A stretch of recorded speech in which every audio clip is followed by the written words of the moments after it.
مساء الخير، يا رب يكون كل الجميع بخير. النهارده هرد على سؤال كتير جدا جدا بيجي لنا العياده كتير، بتبقى حالات متابعه مع دكاتره التغذيه وبتاخد ميزوثيرابي، فبتيجي تقول لك يا دكتور انا لما بطلت الميزوثيرابي رجعت اكتر من الاول. حالتي الجميله النهارده بقى لها 9 شهور ما جاتليش، هي كانت 73 و95 جرام اعتقد او 74 اخر مره، هي النهارده جايه لي 73 45 جرام تمام، هي ما زادتش خالص كميزان. هتكلمني بقى عن المقاسات، عن السؤال اللي انا اساله لها النهارده، هل لما بطلتي ابر الميزوثيرابي رجعتي اكتر من الاول زي ما الناس بتقول؟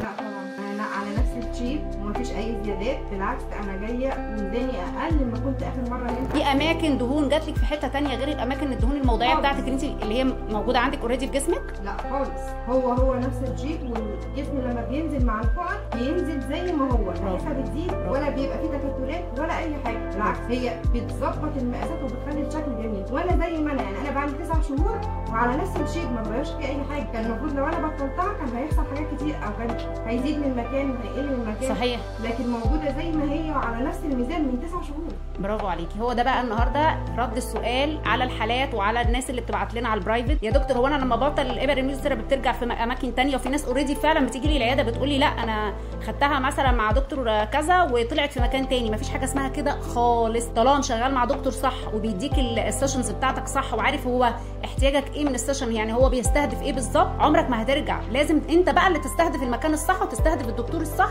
وتستهدف الماده الصح، تمام؟ ده باختصار شديد. مفيش مكان بيطلع في مكان تاني خالص زي ما بنسمع وكل يوم بنسمع الكلام ده. انا حبيت اقول لكم بالدليل وبالحالات، وكل عام وانتم بخير وشكرا.